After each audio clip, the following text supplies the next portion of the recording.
Antes de mais nada, eu quero desejar um dia mais que abençoado e repleto do amor de Deus e falar para vocês, gente, que essa aqui é de cair o queixo. Confirmar agora há pouco que Lula e Janja pediram uma intervenção direta no TikTok. E o motivo é simplesmente inacreditável. A Globo está batendo em Lula como nunca por causa disso. É isso mesmo? Será que bateu desespero total no PT? E para vocês terem noção, segundo fontes, o casal do Planalto está incomodadíssimo com o que vem circulando na plataforma. Especialmente com conteúdos que viralizaram e escancararam tudo que Lula e Janja querem esconder sobre suas viagens. E o desespero está total no Planalto, porque quem está sendo exposto nas redes sociais já começou a mostrar os rachas dentro do próprio governo. É isso mesmo, gente. E todos os detalhes e destaque dessa notícia e esse racha no PT eu vou trazer aqui para vocês nesse vídeo. Mas como Brasília não para, é escândalo atrás de escândalo. E acaba de sair uma informação de que a Polícia Federal prende um suspeito. E olhem o motivo: tentar atrapalhar uma investigação que envolve venda de sentenças dentro dos tribunais mais poderosos do país. Mais um escândalo no judiciário. E para vocês terem noção do que foi revelado, é tão estarrecedor que o que está sendo apurado é que havia uma estrutura dentro do judiciário, vendendo decisões judiciais sob medida. É isso mesmo, gente. Segundo informações, os ministros estão dando um jeitinho desse vídeo não vir à tona. Mas é lógico, né? Eu não ia deixar de trazer para vocês. E ainda tem uma revelação de um aliado de Bolsonaro, que ele vai revelar de uma estratégia dentro dos Estados Unidos já. Mas ainda tem mais bomba, viu, que acabou de sair agora há pouco. Uma grande associação fez uma denúncia gravíssima sobre o Tribunal Federal. Segundo fontes, essa entidade, que é conhecida por defender a liberdade de imprensa, soltou uma nota duríssima criticando a decisão do STF relacionada àquele julgamento do 8 de janeiro. E olha que quando uma associação desse porte decide se manifestar oficialmente, é porque a situação é muito pior do que estão mostrando, viu? O recado foi claro: o Supremo querendo esconder a coisa? E todos os detalhes também dessa denúncia é o que eu vou trazer para vocês nos bastidores deste vídeo. O que está acontecendo nos bastidores do Supremo você vai acompanhar aqui no nosso editorial.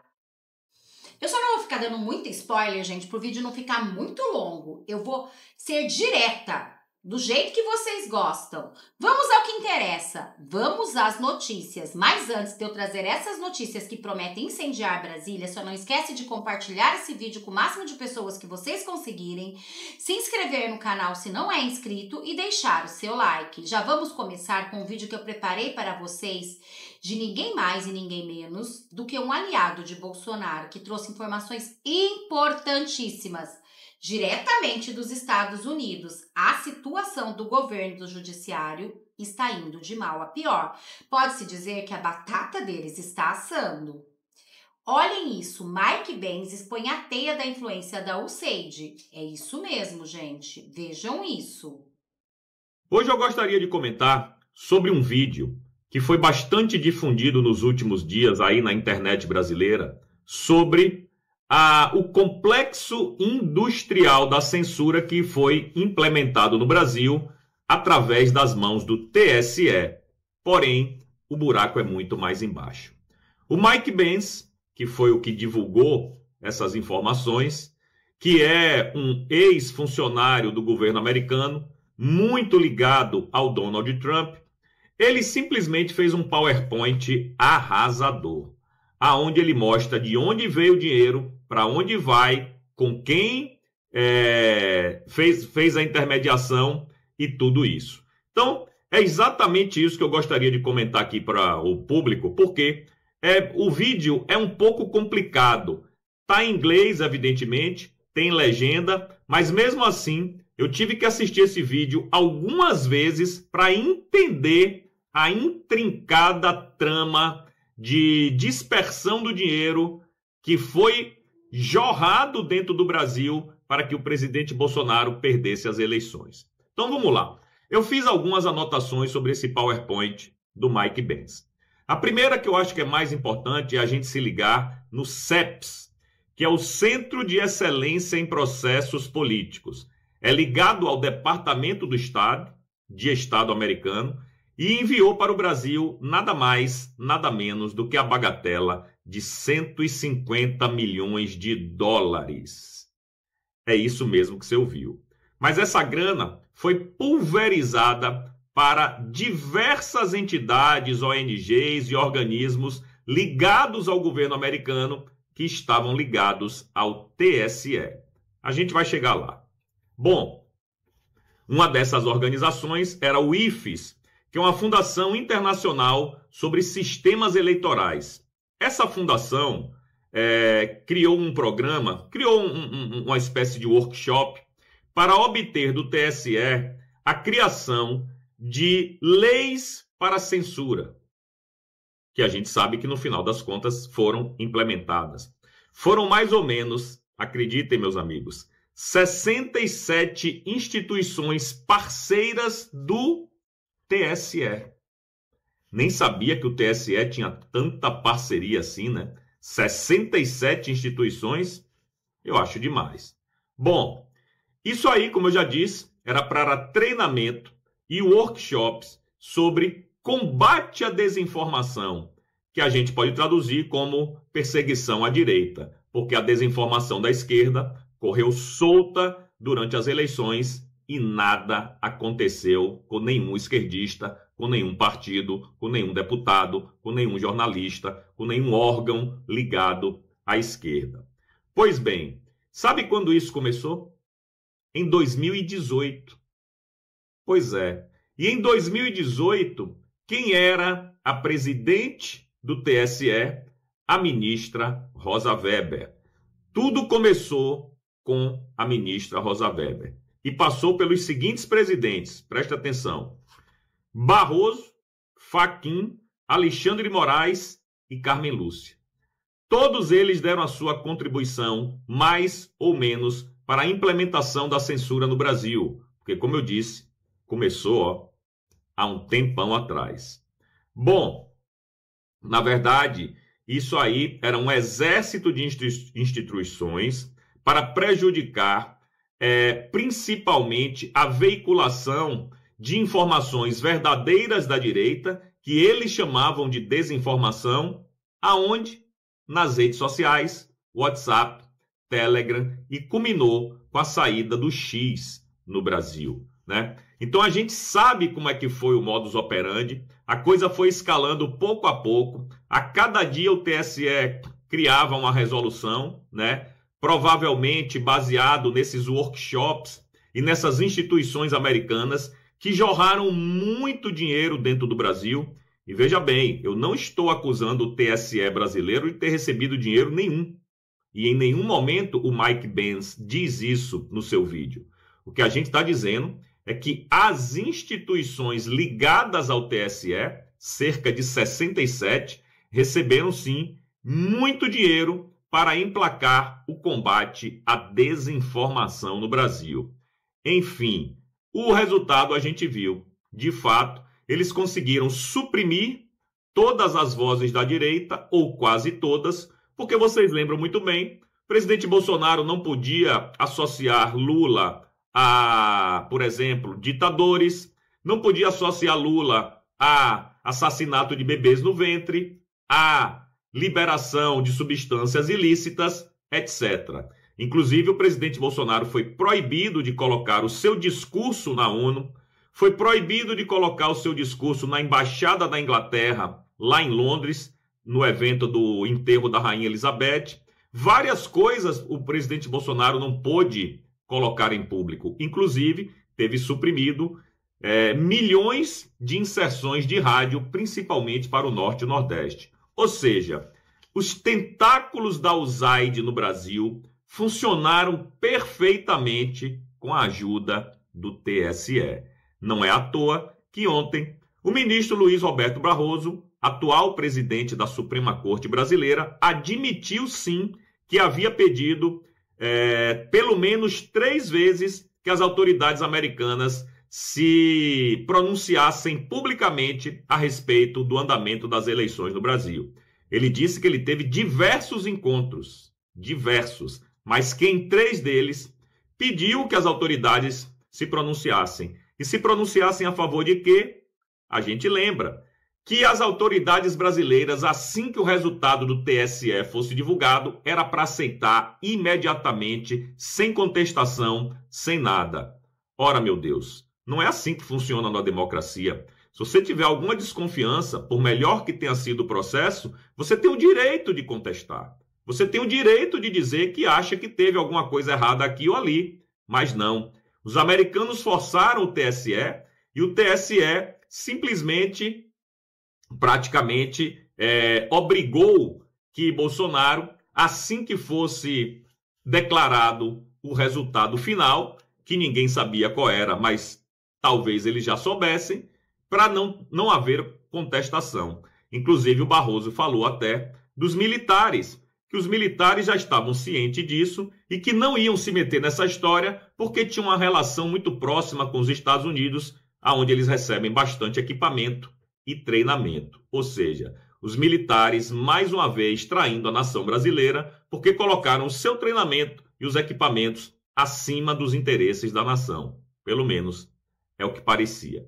Enfim, o vídeo do Mike Benz é arrasador, é difícil de entender, mas eu acho que eu consegui traduzir aqui pelo menos um pouquinho do que tinha naquele vídeo.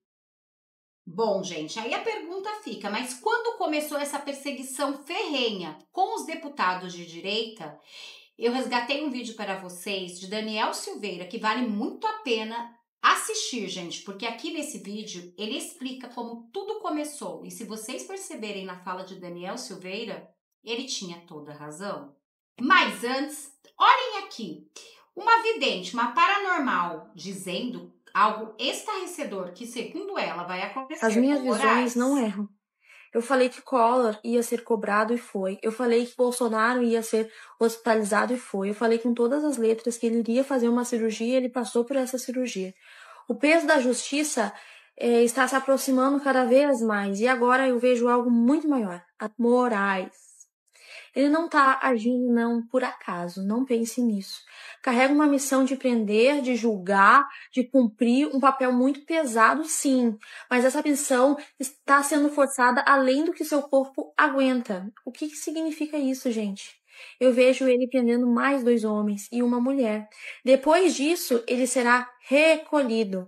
Eu vejo desencarne. Os mensageiros não me autorizaram a falar quando que vai ser este desencarne. Mas a linha do tempo já se abriu e o cumprimento começou. Pelo amor de Deus, vocês fazem ideia do que está acontecendo? Explique. É muito claro. O ministro Alexandre de Moraes já desbordou todas as legalidades constitucionais e tem a mídia aplaudindo isso ainda, gente. Vocês não vão acordar, não? Vocês não estão vendo que é o único ministro fazendo um bando de atrocidade jurídica? Que qualquer aluno do primeiro período de direito sabe que está errado e vocês estão aplaudindo ainda? Vocês sabem o que está acontecendo? Vocês sabem o que vai acontecer daqui a 10 anos se houver essa escalada por uma única pessoa na corte? Ele tem 8 pedidos de impeachment, 9 com o que eu protocolizei hoje. Vocês sabem como que nasceu o inquérito 4781? Vocês têm ideia do que é? Nasce de ofício. Não pode abrir inquérito de ofício. Eles usam o artigo 43 do Regimento Interno do STF. Eles falam que o crime, quando é cometido nas dependências do Supremo, pode-se abrir um inquérito como qualquer tribunal, ok, concordo. Mas em acórdão, eles confundem jurisprudência com dependência. Não tem nada a ver. Isso é pueril, isso é inepto. Qualquer um sabe que não existe esse tipo de interpretação jurídica. O regimento deles é diante da Constituição de 88, à luz da Constituição de 69. E eles não aplicam mais a lei, que é pátria, que é o Código Penal e Processo Penal. E está todo mundo aplaudindo, gente. Ele está prendendo parlamentar por opinião. A letra de lei é taxativa. Não há interpretação. Qualquer imbecil sabe isso. Desculpem o termo. Quando tem como julgar ou como tem algum tipo de subjetivação na lei, você pode até interpretar dentro daquele limite. Agora, o juiz Alexandre de Moraes, juiz, não, advogado paulistano catapultado ao cargo de ministro. Quando ele quer fazer a lei à maneira dele, ele preenche uma lacuna com o que ele entende. O magistrado, ele é inimigo do Brasil se ele não conseguir cumprir a lei que é positivada. O magistrado, ele tem que cumprir o que o legislador faz aqui. Ele é escravo da lei que nós fazemos através do voto de vocês. Agora, se vocês aplaudem, né, decisões monocráticas ilegais e inconstitucionais, se vocês aplaudem censura, se vocês aplaudem um avanço totalmente draconiano sobre os outros poderes, vê o presidente da República como é que é perseguido por ele. E vocês vão aplaudir, gente? Pelo amor de Deus. Sai a capa amanhã, deputado ataca a democracia. Ataque a democracia é um ministro vir aqui e fazer lobby para reprovar uma PEC de mais transparência nas eleições. Isso é um ataque à democracia. Um ministro ligar para deputado e falar, ó, vota por uma prisão. Pô, mas é ilegal. Não, mas vota pela prisão. Ah, vou bater palma aqui, é um genocida. Eu não vou entrar nesse quesito, mas também se eu falar todos os membros da casa fica complicado. Eu vou demandar aqui 24 horas para poder falar. Mas a questão é que é um fato. Agora, a gente não pode fazer isso e permitir que a democracia sofra esses arroubos e o ministro continue lá, ó, vitalício. Quem indicou esse cara? O que ele mentiu no currículo para poder passar na sabatinada do Senado e depois desmentiu? Por isso só já deveria ser empichado. Bom, gente, Daniel Silveira foi perfeito e realmente ele tem toda a razão, né? Enquanto a mídia aplaudia, olha que situação está chegando o nosso Brasil. Haja vista as notícias que eu vou trazer agora para vocês. Por que Lula e Janja pediram intervenção no TikTok? Sim, gente, Lula e Janja pediram intervenção no TikTok. O governo tenta sem sucesso emplacar a regulação no Congresso. O presidente Lula da Silva e a primeira-dama Janja da Silva pediram uma intervenção no TikTok ao presidente chinês Xi Jinping, após meses de defesa da regulação das plataformas digitais. Lula quer que o Congresso Nacional regule as redes sociais e defina a responsabilidade das empresas sobre o conteúdo publicado nas redes, mas ainda não obteve aval de parlamentares para acelerar o andamento do assunto. E se o Legislativo não tocar a pauta, o presidente vê necessidade de o Supremo Tribunal Federal tratar do tema. Aspas, eu perguntei ao companheiro Xi Jinping se era possível enviar para o Brasil uma pessoa da confiança para a gente discutir a questão digital, sobretudo TikTok, disse Lula, jornalista em Pequim, nesta quarta-feira. Gente, até a Globo... Olha, só assista esse vídeo da Globo para vocês entenderem a que ponto chegou Lula da Silva. Ao buscar defender a primeira-dama Rosângela Janja da Silva, acabou revelando algo a mais, de que eles pediram ali ajuda ao presidente chinês Xi Jinping para enviar um homem da confiança do presidente chinês ao Brasil para tratar do TikTok, né? E a oposição está dizendo o seguinte, olha só, o presidente Lula quer um emissário chinês para vir ao Brasil para enquadrar, para fazer uma intervenção na direção do TikTok no Brasil. E aí aquela avaliação, com isso então mostra que o governo Lula só quer que esteja nas redes sociais aquilo que o beneficia. Eu falei com a equipe do presidente Lula, olha, não é bem isso, estão distorcendo os fatos. O que Lula e Janja falaram ali para o presidente chinês Xi Jinping é que a plataforma chinesa está deixando que sejam publicados conteúdos nas suas redes que acabem virando um risco para a segurança, risco até de vida de mulheres e de crianças. Conta outra, né, Valdo? É lógico que é isso que eles querem regulamentar as redes sociais, eles não suportam ver a direita com tanta popularidade.